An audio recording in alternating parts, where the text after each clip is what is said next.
Tá. Então, hoje a gente vai fazer a revisão da física. A gente vai abordar, eu tentei procurar quais foram os assuntos que mais foram cobrados durante as provas, e eu separei em 4 partes. A gente vai ver um pouco da mecânica, da termologia, das ondas e da eletricidade. Da mecânica, então, o que mais cai é energia, trabalho, potência, impulso e quantidade de movimento. A termologia, a parte da calorimetria, da termometria e também aquela parte dos gases, das transformações gasosas. Da ondulatória, a gente vai ver, então, as partes da onda e também os fenômenos ondulatórios, que eles gostam de cobrar bastante sobre isso. E de eletricidade, a gente vai ver sobre circuitos. Então, começando pela mecânica, lembrando lá o que é energia. Energia é tudo aquilo, é aquilo, na verdade, que nos capacita de fazer algum movimento ou ações. E no SI, então, ela é medida em joule. E aqui eu deixo essa frase aqui porque ela é importante. Eu já falei com o pessoal quando dei essa parte lá no início que a energia ela não pode ser destruída, não há geração de energia do nada e nem também destruição de energia. A gente sempre pega um tipo de energia e transforma no outro. Por exemplo, aqui tem um guri com um skate que está com uma certa energia potencial. Por quê? Porque ele está com uma certa distância do chão, do nosso marco zero do planeta que nós estamos analisando.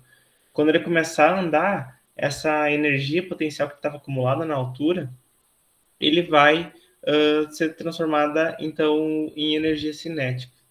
Da mesma forma da energia solar, que a gente vai pegar os fótons do, do Sol e transformar em energia elétrica. Então, o que é o outro conteúdo importante da mecânica que tem que saber é o trabalho. O trabalho a gente pode definir ele sendo a variação da energia mecânica ou também pode ser dito como qual a força que eu tenho que a força, a energia que eu tenho que desprender para que ocorra um movimento de um certo objeto. Lembrando que para uma força conseguir realizar trabalho, ela tem que ser perpendicular, não, ela tem que ser paralela ao deslocamento que eu estou querendo realizar do meu objeto. Se eu pegasse essa força aqui que a mulher está aplicando e colocasse apenas na vertical, ela não sofreria um deslocamento na horizontal. Então, o trabalho na direção X ela é zero. E quando tu for fazer alguma questão de trabalho, tem que cuidar isso. Se ela tiver a força estiver sendo aplicada com uma certa inclinação, tem que fazer a decomposição da força. Por quê? Porque só nos importa a fração x, no caso de um deslocamento na horizontal. Se fosse um deslocamento na vertical, apenas a fração y nos importaria para o exercício. Aqui outra coisa também, se trabalha a variação da energia mecânica, então o trabalho também é dado em joules, e a unidade de medida dele é o W. A letra que tu usa nos cálculos é o W e a unidade de medida é o joule. Outra forma de energia é a energia cinética. Essa energia está associada quando um corpo, uma partícula, está em movimento, tem uma velocidade.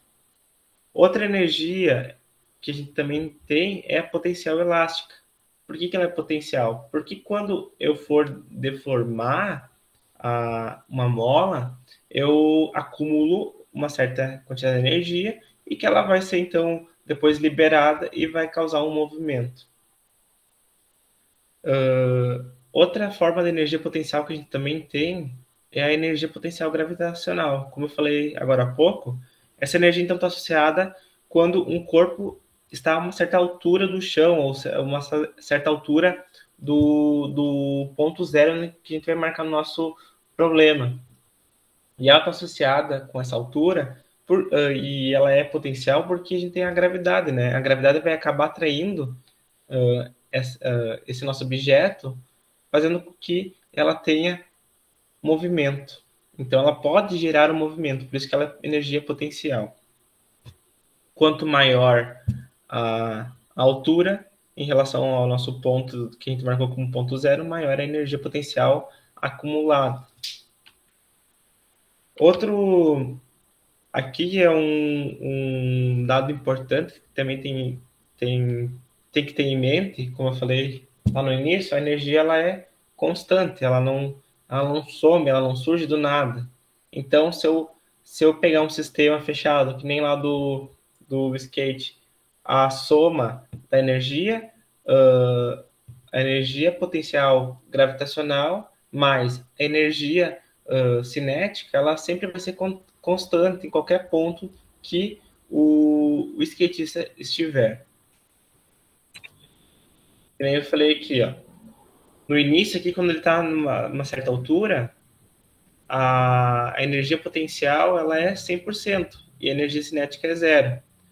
Conforme ele vai começando a andar aqui, ela começa a energia potencial ela começa a ser transformada em energia cinética. Então, enquanto ele estiver em movimento aqui, ela vai estar sendo transformada da energia potencial para energia cinética, e quando ele chegar de novo ao topo, toda a energia vai ser da forma energia potencial. Outra informação importante da mecânica é a potência. É a quantidade que eu estou fornecendo para um sistema para me transformar a, a energia dentro de um tempo. E no SI, o joule por segundo, que é as unidades de medida de trabalho e de tempo, ele é dado em watt. Outro conteúdo também que é importante que o Enem gosta de cobrar: quantidade de movimento. É uma grandeza que ela não tem muita aferição física, a gente não consegue traduzir isso para algo que a gente compreenda, ela é mais uma grandeza que é utilizada nos cálculos, e ela tem relação entre a massa e a velocidade que esse objeto está adquirindo. Ela é encontrada, então, a massa vezes a velocidade. E ela está intrinsecamente ligada com o conhecimento do impulso. O impulso, então, ele surge quando a gente aplica uma força por um certo determinado tempo. E também a gente pode dizer que o impulso é a variação da quantidade de movimento de um corpo. Para tu ter uma noção, para tu entender o impulso, assim, como ele varia, se tu pegar um carro, tentar empurrar uma vez só, encostou assim, fez um empurrão, ele não vai se mexer. Mas se tu continuar aplicando força por um determinado tempo, esse carro vai começar a se mexer. Para nós encontrar então o impulso, a gente pode fazer a multiplicação da força aplicada no corpo vezes o tempo que tu está aplicando nesse corpo, ou fazer a diferença da quantidade de movimento final do corpo menos a quantidade inicial do corpo. Coisas que eu acho importante que vocês devem dar uma relembrada. Definição de velocidade média. Ver também os tipos de movimentos que existem lá na parte da dinâmica. Também se lembrar que para mim ter movimentação, eu preciso ter uma força sendo aplicada. Não há deslocamento se não tiver uma força sendo aplicada. E a força a gente consegue encontrar pela massa vezes a aceleração. Além disso, como eu já falei para vocês no início, decomposição de força é algo importante. No simulado teve questões que era necessário a gente utilizar então a decomposição de força. Porque tem vários problemas que a força ali, ela não é, nem toda parte da força a gente precisa utilizar, como o trabalho no deslocamento horizontal, apenas a parte do eixo X foi importante para o exemplo. Além disso, também é importante dar uma olhada na parte de choques mecânicos, lá do choque inelástico, completamente elástico, e por aí vai.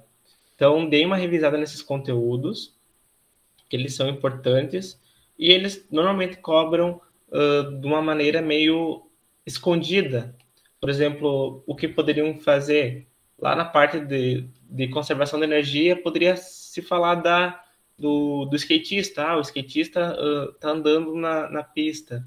Quais são as transformações que existem na energia? E por aí vai. Tem uma revisada nisso. Júlia, tu tem alguma dúvida dessa parte mecânica?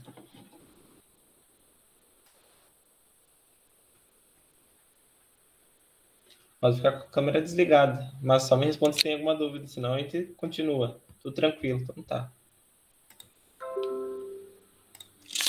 Outro conteúdo da física que é importantíssimo, termologia. Termologia, então, é a parte que a gente estuda as trocas de temperatura, calor e tudo mais. Termometria é a medição da temperatura. Lá aquelas partes que é bom também dar uma revisada nas transformações de escala termométrica. Celsius, Kelvin, Fahrenheit. Dá uma revisada nisso que também é importante. Às vezes cai questões que tu tem que transformar. Mas são poucas vezes que cobram isso, mas às vezes eles cobram. Outro conceito importantíssimo. Temperatura é a grandeza de agitação das moléculas. Aquilo que o termômetro faz é medir qual é a agitação das moléculas do que eu estou medindo. Se eu estou medindo a minha temperatura, eu estou medindo qual é a agitação molecular daquele ponto que estou medindo no meu corpo. Quando aqui vamos ver aqui, tem esses exemplos aqui. Quando tem uma bacia com água quente, os átomos que compõem a água dessa bacia, eles estão bem agitados. Mas quando eu resfrio essa água, esses átomos começam a ficar menos agitados.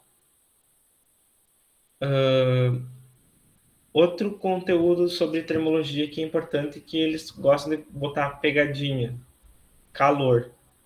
Calor, que é a energia térmica transmitida de um corpo para o outro. Se a energia, então, também é Joule. E essa energia ela é transmitida do corpo com maior temperatura para o corpo de menor temperatura. E a pegadinha eles fazem sempre o trocadilho com essa palavra, porque no cotidiano a gente usa ela de maneira errada. A gente sempre diz, hoje está calor, hoje fez calor. Tá errado. O certo seria, hoje está quente, porque o calor é a energia térmica transmitida. A gente está sentindo que está quente, a temperatura está alta. E a calorimetria, então, é o estudo das trocas de calor. Dito isso, então, a gente tem esse gráficozinho aqui que ele é importantíssimo nessa parte do conteúdo.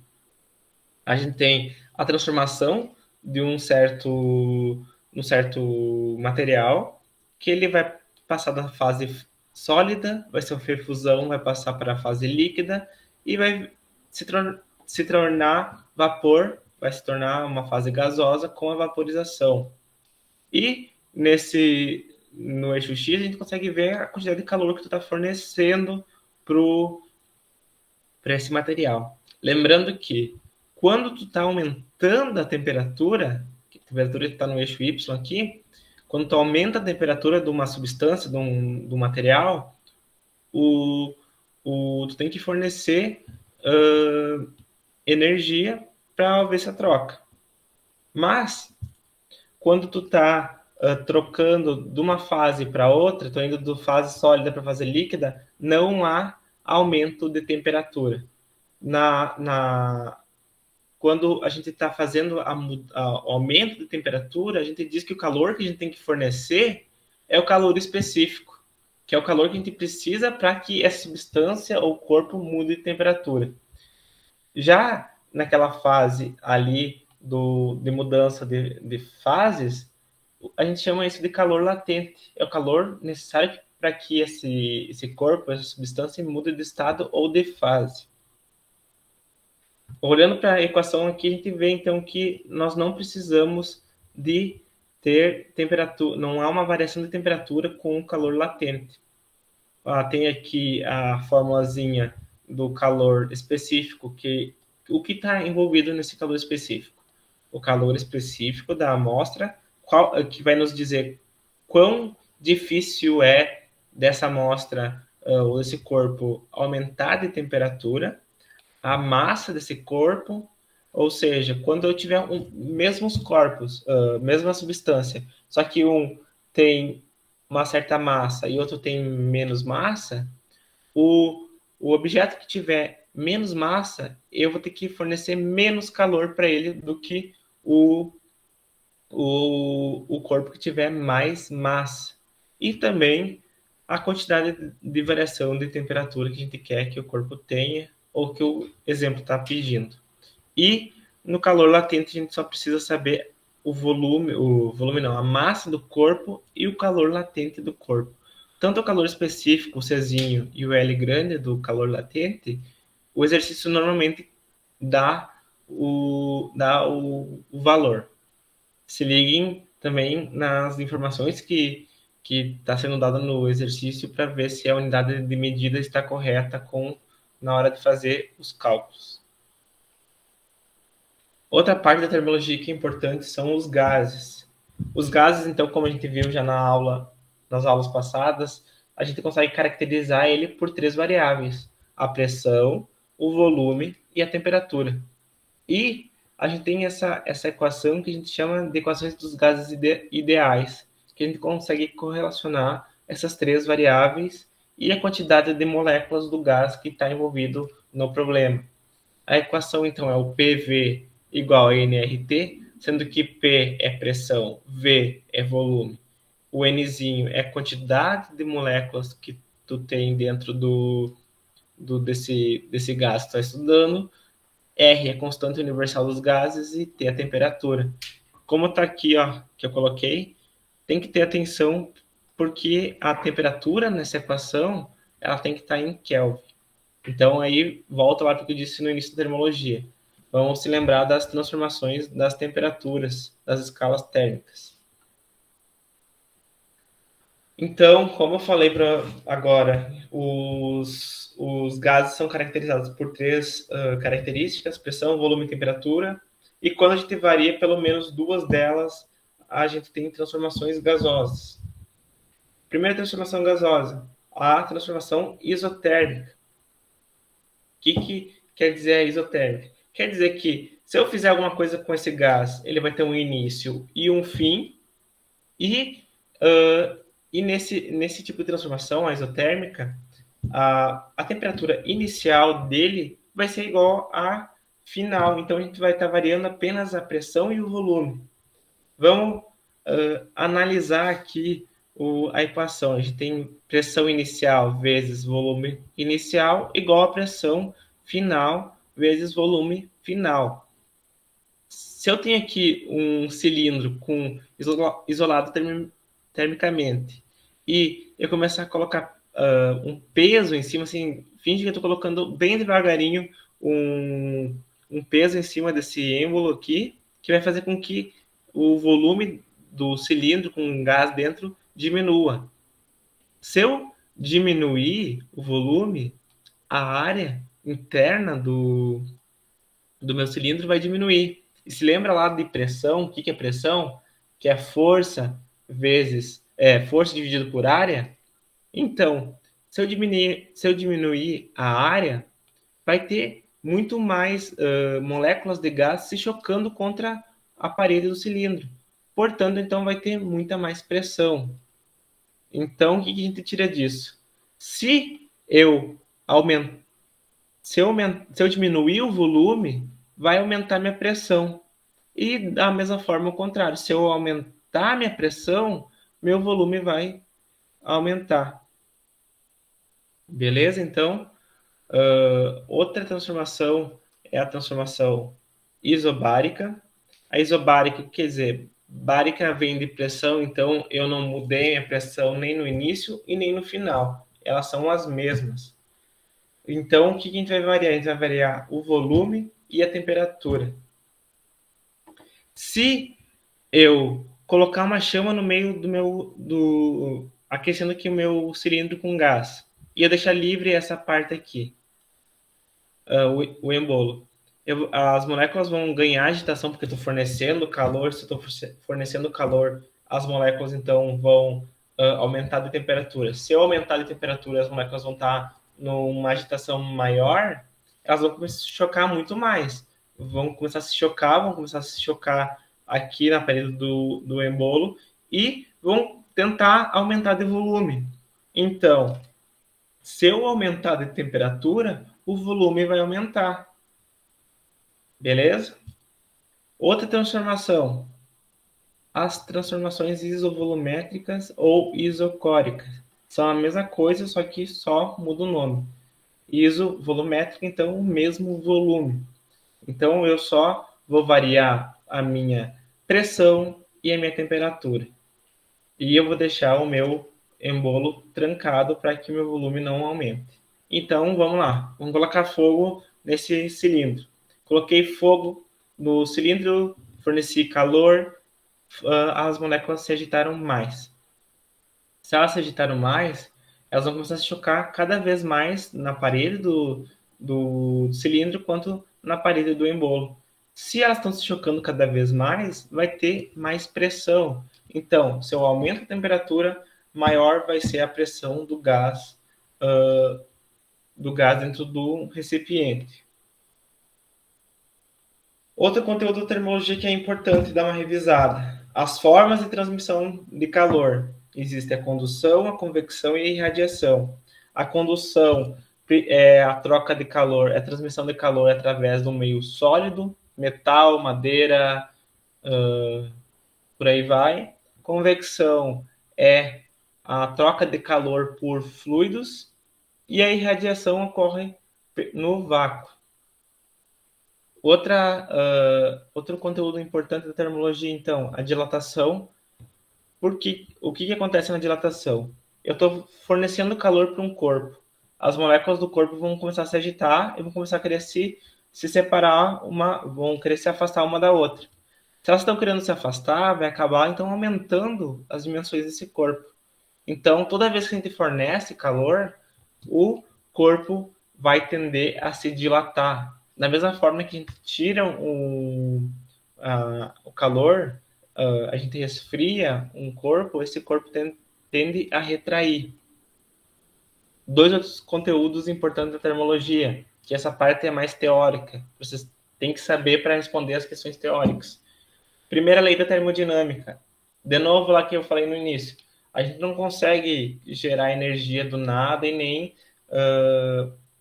acabar com ela. Tudo que tu fornecer de energia, ela vai se transformar em alguma coisa.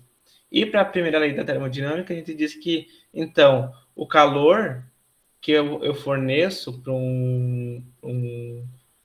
um sistema, ele vai ser transformado em duas coisas. Ele vai ser transformado em trabalho realizado, como se fosse aqui, ó, uma transformação isobárica, que eu vou fornecer calor, esse gás vai se agitar e vai empurrar um pistão, vai aumentar de volume, então ele vai estar realizando o trabalho, porque ele está fazendo o deslocamento desse embolo, e também ele vai se transformar em energia interna. Energia interna é a agitação da molécula, porque eu tenho que fornecer energia para a minha molécula conseguir ficar agitada, conseguir mudar a temperatura dela. E a segunda lei da termodinâmica, que é outra importante, é que a gente não consegue elaborar uma máquina térmica que ela seja perfeita. O que isso quer dizer? Que a energia que eu vou estar fornecendo para o sistema, ela vai ser transformada em calor realizado e energia interna, mas também tu vai ter uma perda de energia para o ambiente. Então, a gente não consegue uma máquina com rendimento 100%. Vamos passar para outro conteúdo agora da física, que é o ondulatório, onde a gente estuda as ondas. Ou tem alguma dúvida da termologia, Júlia? Tudo tranquilo ainda?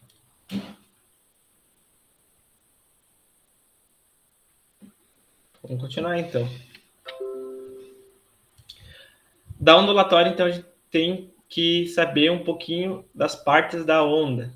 O que é comprimento da onda, pelo símbolo lambda aqui? Isobárica. Tá, vamos voltar lá.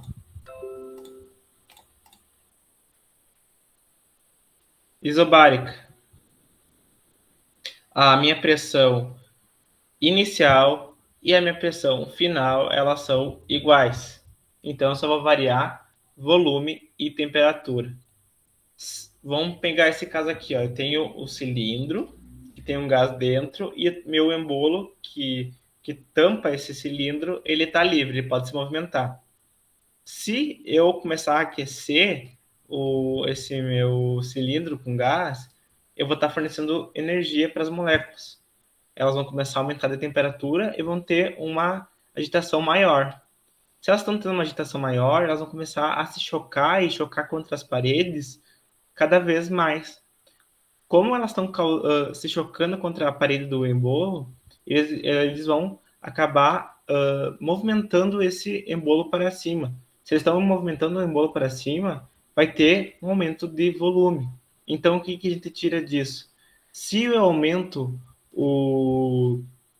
a temperatura, o meu volume vai aumentar.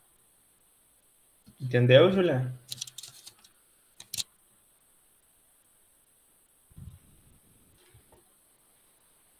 Beleza. Então, vamos continuar na ondulatória. Opa, aqui.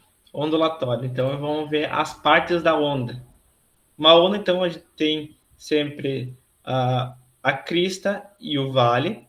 A distância da marcação zero até a crista, ou do zero até o vale, é o que a gente chama de amplitude da onda. A distância entre duas cristas ou dois vales a gente chama de comprimento da onda. E dois conceitos importantíssimos sobre as partes da onda é o período e a frequência.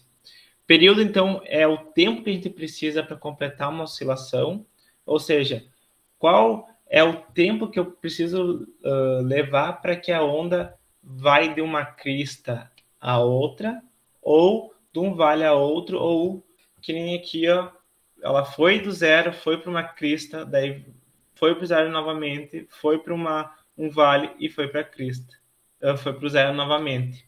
Então, quanto tempo a onda levou para completar um comprimento de onda. A frequência é quantas vezes eu consegui fazer o comprimento de onda numa unidade de tempo. Dito isso, então, a gente consegue calcular a velocidade da onda com essas duas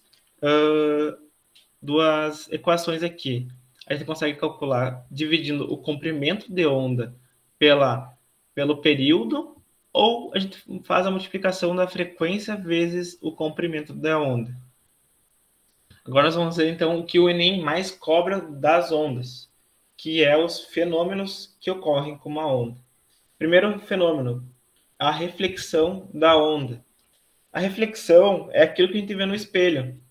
A onda vem, bateu num lugar e saiu para o outro lado. Se a gente traçar um eixo aqui, ó, normal, ou seja, ele faz 90 graus com aonde foi incidido a onda, a gente consegue medir que o ângulo de incidência e o ângulo de reflexão, eles são iguais no caso da reflexão.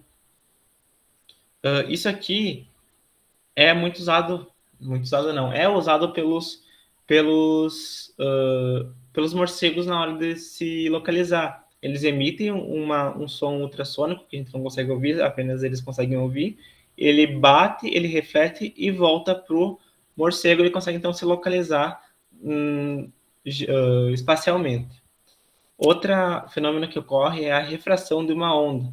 A refração de uma onda acontece quando uma onda está navegando por um meio e ela acaba cruzando para um outro meio.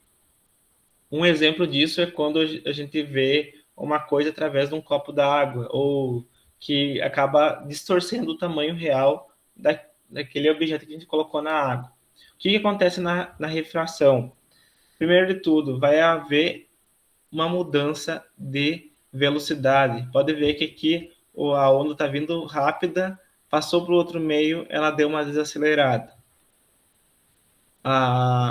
Vai ver também a diminuição, vai haver a alteração do comprimento da onda e o índice de de incidência é diferente do índice de refração. Outro fenômeno que pode ocorrer uma onda é a difração de uma onda. A difração, ela é como é que uma onda ela supera um obstáculo. Normalmente, quando cobram isso, é esse tipo de obstáculo. Vai passar por um certo vazio numa parede e a onda vai ter esse comportamento meio que nem quando a gente bate uma pedra num lago, ele tem mais ou menos esse comportamento. É assim que a onda supera um obstáculo. Outros conteúdos importantes da ondulatória, e isso é teórico, tem que estar na cabeça. Ondas mecânicas, tipo, que nem quando a gente faz uma onda com uma corda de pular ou uma corda de violão, esse tipo de onda, ela precisa de ter um meio material para ela conseguir andar. Esse meio material pode ser uma corda, um elástico ou outra coisa. Já as ondas eletromagnéticas, que é tipo a luz solar, a luz da lâmpada, por aí, elas podem circular por meio material ou não. Por isso que a gente consegue se esquentar com o Sol, porque o Sol consegue emitir ondas eletromagnéticas que conseguem viajar pelo vácuo. E as ondas, elas transportam energia, mas elas não transportam matéria. Elas podem transportar energia através do meio material, mas elas transportam apenas energia, não transportam a matéria. Beleza, Júlia? Alguma dúvida da ondulatória?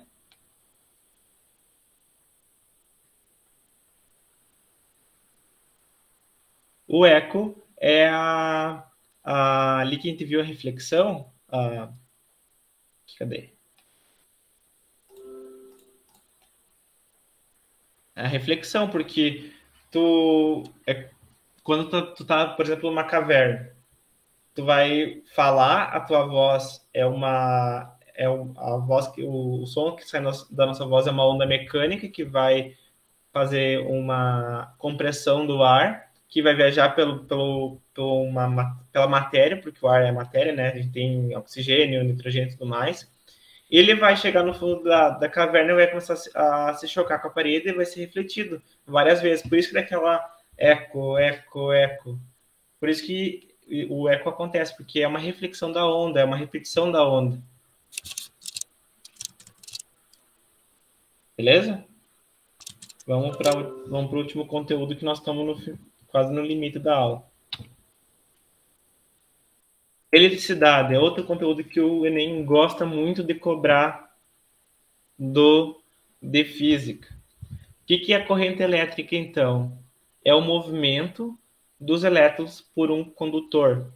E a tensão elétrica é a energia que eu preciso fornecer para que esses elétrons, então, se movimentem por um condutor.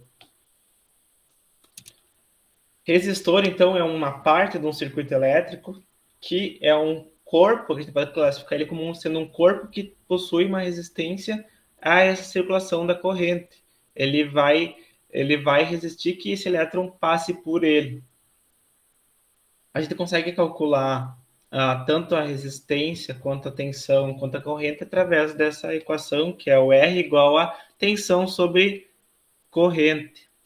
E o meu resistor, ele tem como unidade de medida o ohm. Da primeira lei de Ohm, que é o cara que dá o nome dessa unidade de medida aqui, a gente tem que, para um resistor, a gente tem qual me fugiu a palavra? A gente tem um gráfico linear de tensão por corrente. Cada resistor, cada tipo de material vai ter uma reta diferente, sendo que o ângulo dessas retas vai dizer quanto que é a resistência desse material. Aonde a gente aplica isso? Em circuitos, que o Enem gosta muito de cobrar circuitos elétricos. Vamos então ver aqui o que são circuitos elétricos em série. Circuitos elétricos em série são quando a gente tem o início de um resistor conectado ao final de outro. Aqui a gente tem o início do R2 conectado ao final do R1. O que nós também temos nesse circuito? A gente tem uma fonte de tensão que vai estar fornecendo tensão, a energia para os elétrons circular no circuito. O que a gente tem de informações sobre os circuitos em série? Cada resistor desses vai ter a mesma, vai ter tensões diferentes sendo aplicadas em cada um deles, só que a corrente elétrica vai ser diferente, vai ser igual para todos. Pensa só, pensa que cada resistor é um registro hídrico da tua casa. Tu vai ter aqui um registro, vai ter um cano ligando a outro registro, vai ter um outro cano ligando a outro registro. Se eu mandar circular uma água por esses canos, a vazão dessa água vai ser igual em qualquer um dos pontos entre esses resistores.